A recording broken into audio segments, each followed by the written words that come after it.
Hey, what's going on, guys? This is 5 Large Fries. So HRX is finally over, and I thought I'd put a video out with everything we know coming out of the event.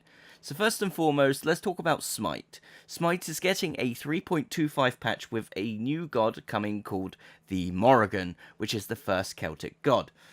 And what's interesting about her is that her ultimate transforms her into any god currently in the match, including all of their stats, their items, their passives, their moves, everything. And what makes this very overpowered is that she can never fall behind. She basically becomes a must pick in my eyes, and think about this scenario. The enemy's got a level 18 solo laner, while maybe your team isn't doing that great, maybe you're all like level 13 or something like that.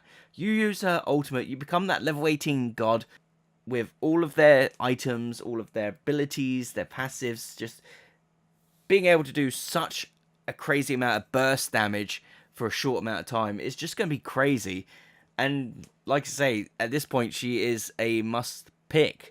She's also got some really crazy abilities that make her such a viable pick. A lot of information that I'm covering today can be found in the videos released by Hi Rez, so if you want to see her full kit in action, I highly recommend checking out their channel on YouTube.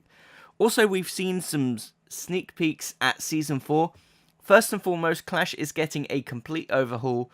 It's going to get an Egyptian theme, and now there's going to be a new boss that will spawn where the red buff is a little bit later on in the game, called Apophis.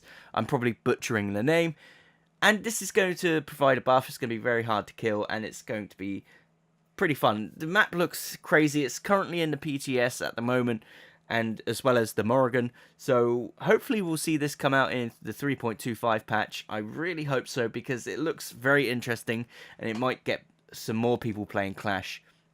What's also cool as well is they are changing Conquest a little bit, and first and foremost, they're adding oracles to the Gold Fury, and there's also a new elemental by the Fire Giant.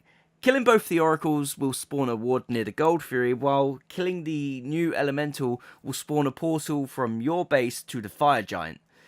They've also changed the relic system, and it's not what I was expecting, to be honest. They're keeping the same free relic system that they've got, so in terms of getting a free relic at level 1 and then a free relic at level 12.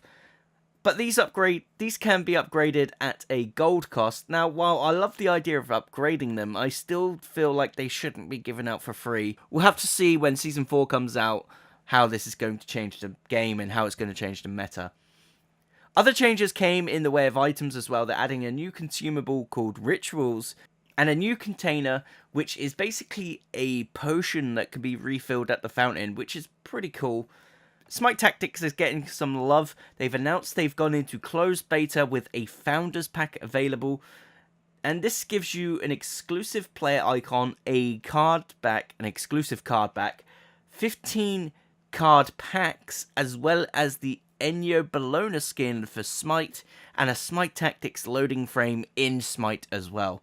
So you get quite a lot for your money, and it's also at 20% off right now, so you can get it for a little bit cheaper than what you would later on. They've also announced a new game called Smite Rivals, which is a mobile game that can also be played on PC. It's cross-platform, with all your progress being able to transfer from one device and the other, and you can also play PC versus mobile. This game looks very similar to Clash Royale, which is another mobile game that I've sunk many hours into. I can't wait to see what kind of twist Smite Rivals brings in the genre. Obviously, it's going to be a 3-lane version instead of 2-lane that Clash Royale is, so I'd like to see a little bit more about that. It looks like we're going to see maybe a closed alpha coming very soon, maybe in the next couple of months, so I will try and cover that on this channel when I can as well. The Smite World Championships saw a big upset, with North American teams being knocked out completely, and it being an all-EU final, with it coming down to Obey versus NRG, with NRG taking the win overall.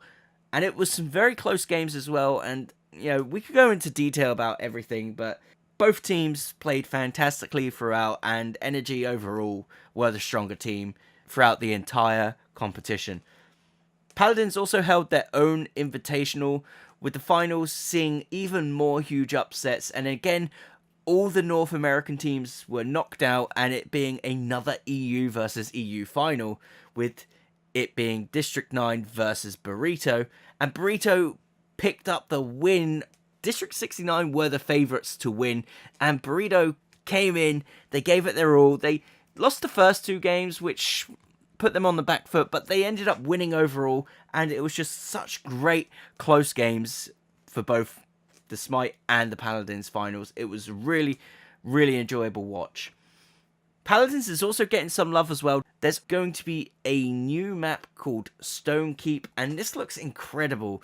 It's a castle siege map with very narrow corridors, tight spaces, so I can't wait to see how this is going to affect the team compositions, especially for that map. Ying is getting a genie skin with a strong Indian theme, and Victor is getting a green army man skin as well, and these both look absolutely insane. It's been a very long weekend, especially if you're in the EU, where the Smite finals went on past 1 AM, so forgive me if you feel like I've missed any information in this video. If this video was helpful to you or you enjoyed it, then please hit that like button. That shit helps me out so much. Also subscribe if you are new, and I shall see you in the next video.